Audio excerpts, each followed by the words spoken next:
Evolución del pensamiento económico. Desde siempre, el Homo economicus ha tratado de responder las 4 preguntas centrales del mundo de la economía. ¿Qué producir? ¿Cómo producir? ¿Para qué realizar y beneficiar? ¿Y para quién consumir? Y estas preguntas, también desde siempre, poseen un significado distinto según la lente con la que se perciba: el Estado, el mercado o bien una combinación adecuada de Estado y mercado en una economía mixta.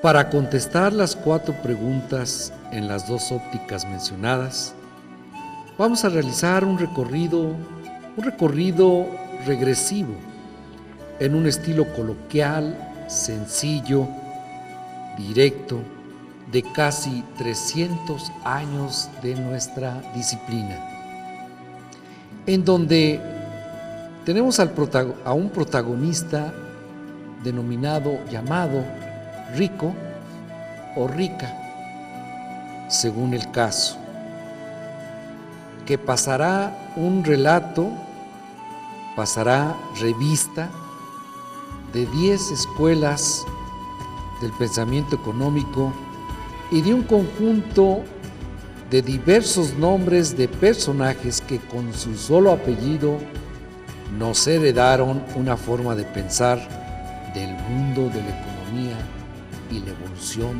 del pensamiento económico.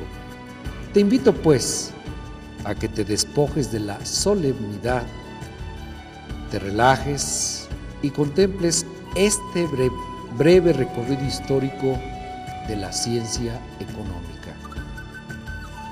Primera escuela: los mercantilistas.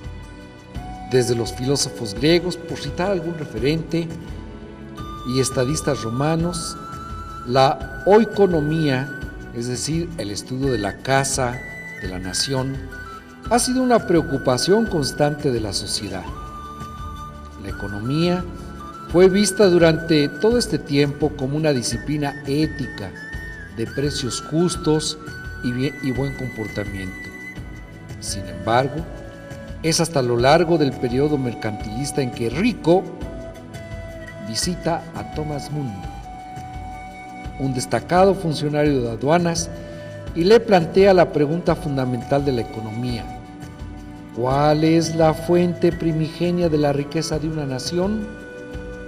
Y responde Thomas Moon que la fuente original de riqueza de un país se encuentra en la esfera del comercio internacional, puesto que en la medida que el país exporte más mercancías de las que importe, será más rico y poderoso. Con este sofisma, la variada y dispersa escuela mercantilista genera toda una terminología que hasta la fecha sigue vigente.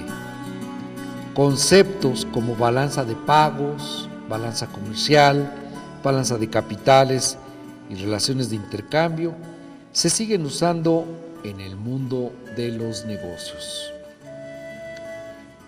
Segunda escuela: la escuela fisiocrática francesa. Esta corriente se erigió en Francia como contraparte a los excesos mercantilistas, y la pregunta central que formula Rico o Rica a François Quesnay, su principal protagonista, sobre el origen de la verdadera riqueza de una nación, los fisiócratas la dibujaron en la raíz misma de su escuela, pues fisios significa naturaleza y kratos significa la tierra. La tierra basada en la agricultura, pero al mismo tiempo el médico François Quesnay ejemplificó con un circuito económico al circuito circulatorio de la sangre del ser humano, donde hay insumos, la sangre, input, y salidas, hemorragia, output, salidas entre órganos o sectores de la economía. Los fisiócratas se rebelaron contra las prácticas proteccionistas de los diversos mercados y acuñaron el eslogan universal de laissez-faire, laissez-passer, dejar hacer en la industria y dejar pasar en el comercio. Los fisiócratas son los primeros que originaron el concepto de liberalismo económico. Hoy, 300 años después, el neoliberalismo económico. Tercera escuela, la escuela clásica, en donde hay un conjunto de protagonistas. Los más importantes son los llamados padres de la economía política: Adam Smith, David Ricardo, Robert Thomas Malthus, John Stuart Mill, etc. El viaje regresivo de rico-rica por estas 10 escuelas de pensamiento económico continúa con la aparición en 1776 del texto clásico Investigación sobre la naturaleza y causas de la riqueza de las naciones, conocido abreviadamente en el mundo académico como la riqueza de las naciones. En este texto se nos invita a considerar a la economía como una disciplina que tiene que ver directamente con la riqueza, y tal vez su autor, Adam Smith, quien con una sólida formación filosófica que se percibe en su obra previa, Teoría de los Sentimientos Morales, plantea una psicología de la naturaleza humana que va a permear a toda la escuela clásica, cuyos principales exponentes, como ya señalé, además de Smith, está Robert Malthus, Stuart Mill, Juan Bautista Say, etc. Con mucha razón, esta pléyade de filósofos construyen los cimientos del edificio teórico de la economía. En efecto, desde la teoría del mercado, la renta de la tierra, o bien los conceptos malthusianos, en la famosa balada malthusiana de que mientras los frutos de la tierra tiendan a crecer en progresión aritmética, 1, 2, 3, 4, la población crece en progresión geométrica, 2, 4, 8, 16, 32, etc. Desde esta escuela se genera y extiende una semántica propia de nuestra disciplina.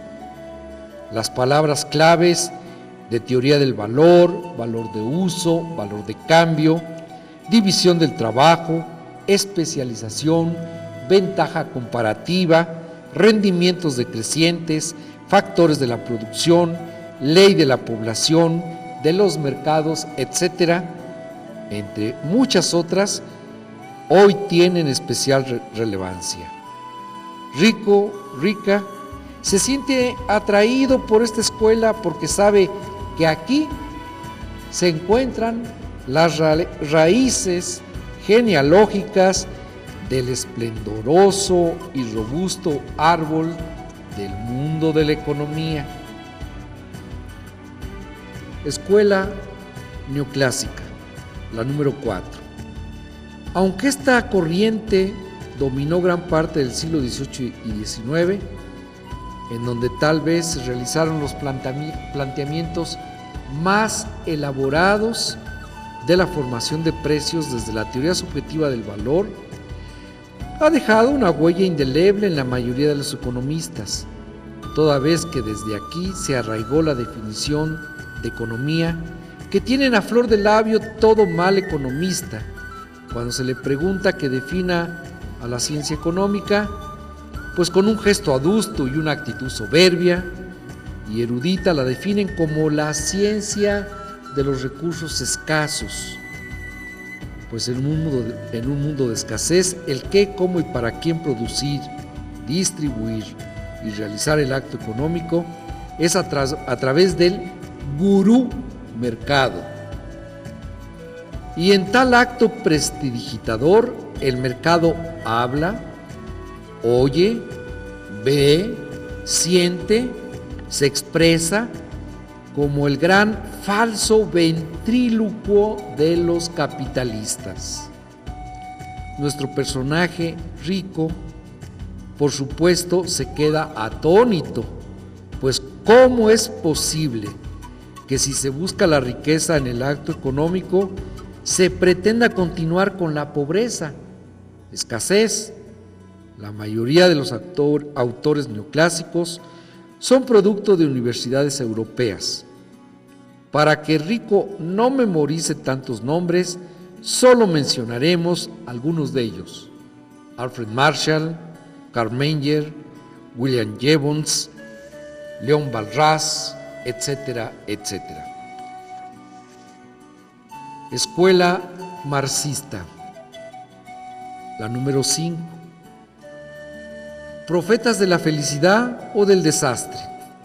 Al llegar el año de 1848, Rico Rica se encontraba inquieto, porque pronto conocería las ideas económicas y políticas de uno de los pensadores más prolijos y polifacéticos de todos los tiempos, que generó no solo una escuela, sino toda una filosofía de la vida. No solo cuestionó un sistema capitalista, sino que construyó un mundo feliz en una sociedad comunitaria. En efecto, nuestro idílico personaje observa cómo Carlos Enrique Marx criticó la riqueza insultante del capitalismo y la pobreza en que se debatía la vida personal de este genio social. Sin embargo, lo que más impresionó a Rico Rica es la congruencia con la que Carlos Marx articulaba la teoría con la praxis. Carlos Marx es sin duda el intelectual íntegro y el crítico más contundente. Por un lado, ha sido odiado por la derecha mundana y por el otro, admirado por los oprimidos, pero siempre respetado por todos los ciudadanos. Tan solo su texto básico, el Manifiesto Comunista, publicado en 1848, es uno de los textos más influyentes en la historia política del mundo.